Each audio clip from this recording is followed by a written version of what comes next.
top stories and most important events.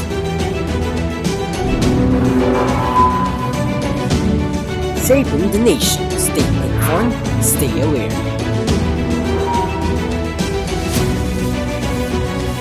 Delivering truth and clarity and service to every Filipino. Wherever you are in the country, this is your Dia News.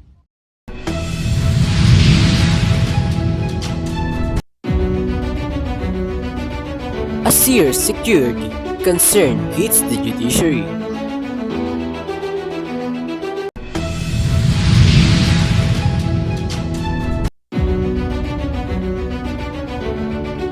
Tensions rise once again in the West Philippine Sea.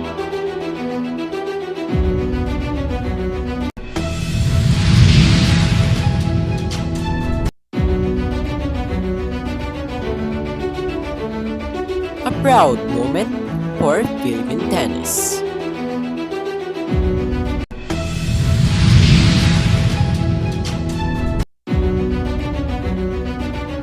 Tropical storm Christine nears northern Luzon.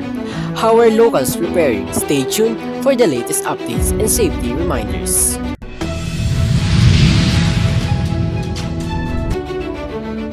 A touching farewell was held for two beloved educators.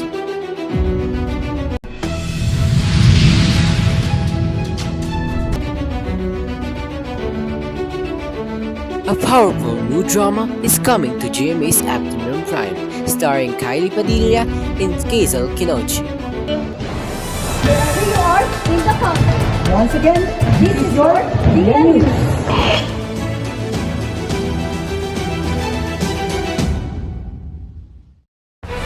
The Supreme Court confirms that on Wednesday morning, July 16, 2025, several branches of Pasig Regional Trial Court received email messages containing death threats directed at unnamed judges. Following standard security protocols, the Pasig RTC immediately coordinated with the Pasig City Police, who dispatched a SWAT team to the Pasig City Hall of Justice to ensure the safety of judges, court personnel, court users, and the public. Let's welcome Ms. Jenny Ambal with the latest news. The Supreme Court, through the Office of the Judicial Marshals, will launch an investigation in coordination with the Philippine National Police Anti-Cybercrime Group and the National Bureau of Investigation Anti-Cybercrime Division. The program aims to identify and apprehend the perpetrator and pursue the appropriate legal action to protect the integrity of ongoing investigation and safety of those who's concerned. Further details remain confidential at this time.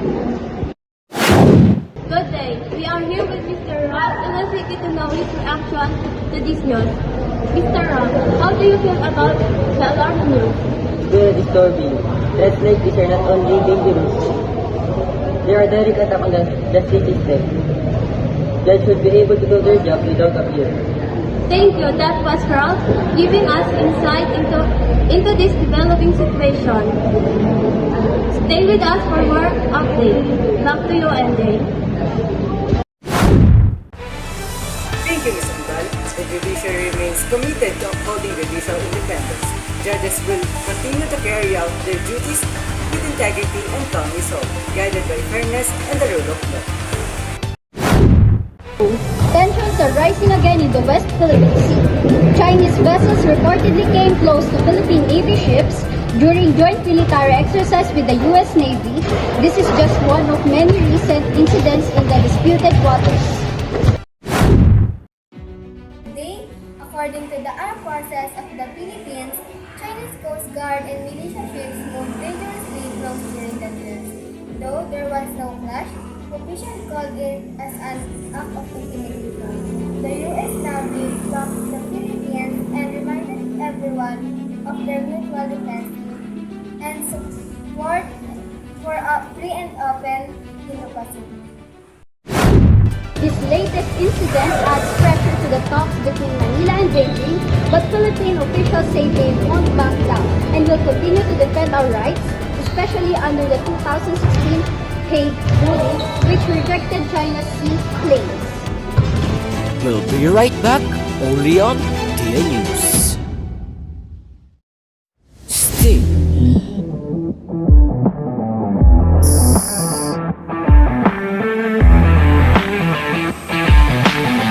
Energizer that gives you energy.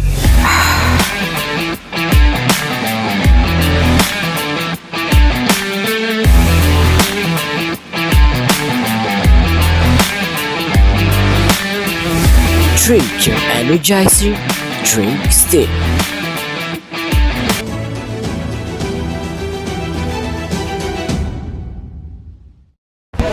Good day. A proud moment for Philippine sport. Alex Ayala, just 19 years old, made history at Wimbledon 2025. She's now the first Filipina to play in the main draw in the Open era. Despite being new to the Grand Slam stage, she showed she could compete with the best. Match, Alice surprised everyone by winning the first set 6-3 against defending champion Barboa Kristofova.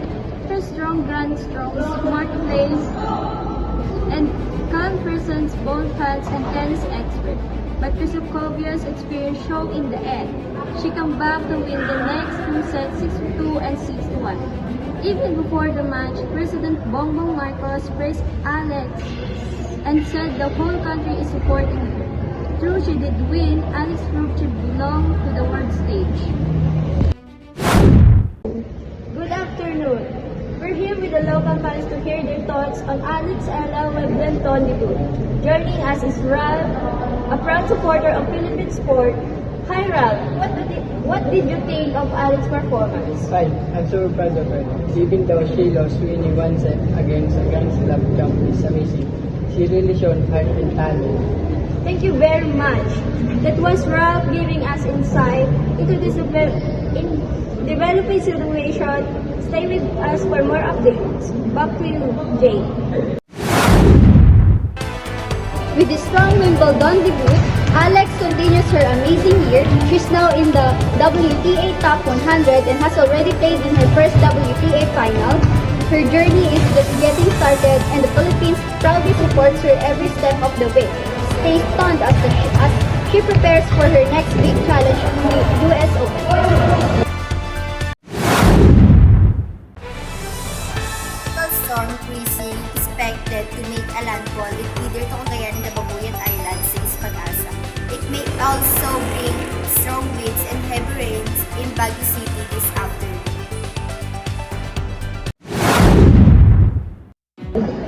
Freezing will pass to extreme northern Luzon and expected to leave the Philippine area of responsibility by tomorrow afternoon. A yellow rainfall warning is up at parts of Quezon Province until 8 a.m. today. That means heavy rains may cause flooding in low-lying areas.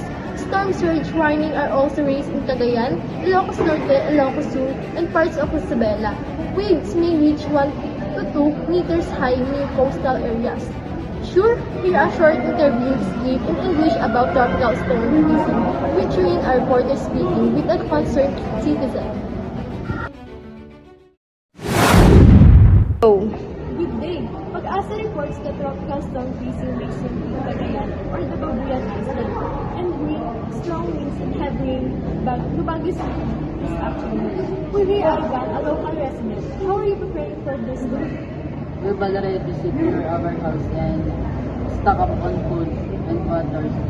We're also charging phones and flashlight just in case the power outage. Thank you very much. That's just Ivan giving us insight into this developing situation.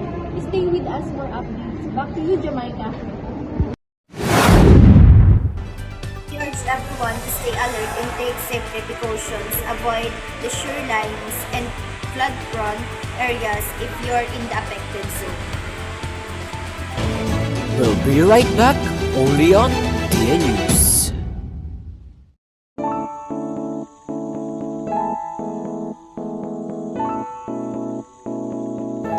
Back to school, back to Bri.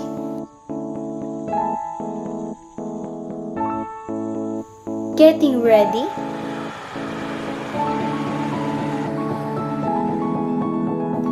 Add a touch of sunshine to your school look with our adorable yellow ribbon clip, perfect for your hair. Get your yellow ribbon clip now and make the school year shine.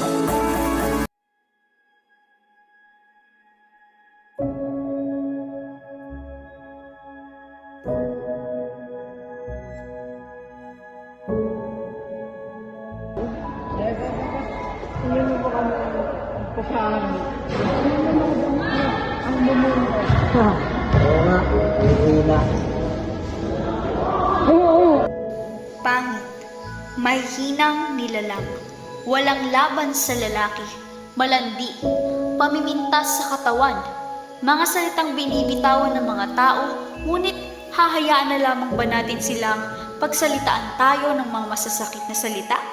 Hindi! Marunong tayong lumaban sa kanila, ngunit sa paraan na mabibigyan sila ng malawak na pag-intindi sa mga salitang kanilang binibitawan.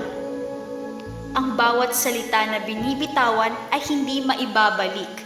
Respetuhin natin ang mga babae katulad ng pagrespeto sa iba pang kasarian.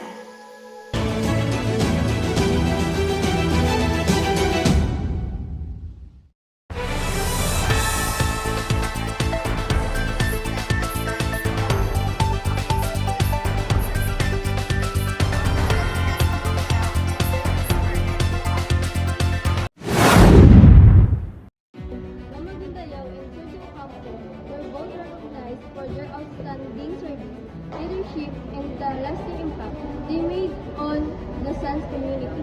They were wish containing success and happiness as they move forward into their new journeys. Good day, we're here with Ian to talk about the sentence of our beloved head teachers, Ma'am Melaning Maguindanao and Sir Christopher Duca. How did you feel during the event? It was really emotional.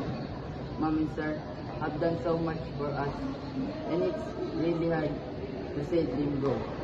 Thank you very much. That was Ian giving us insight into this developing situation.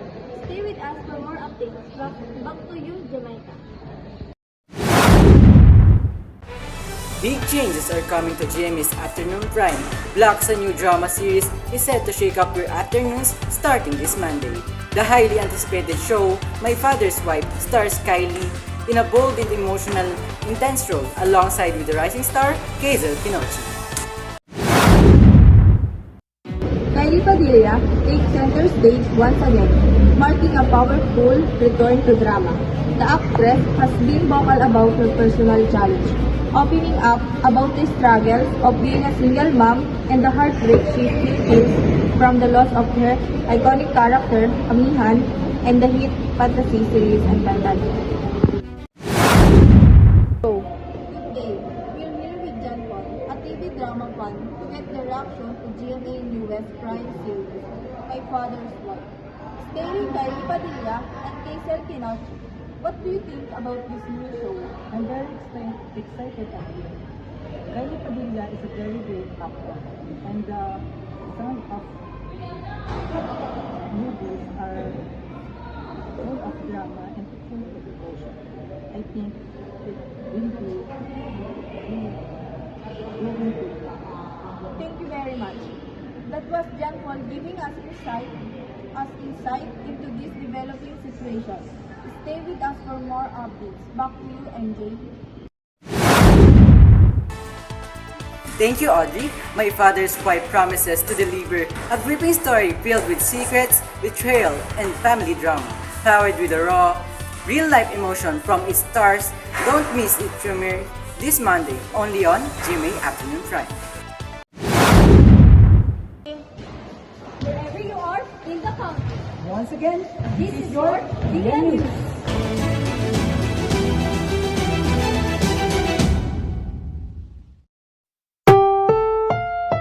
Ang susunod na programa ay rated PG. Patnubay at gabay ng magulang ay kailangan sa mga batang manunod.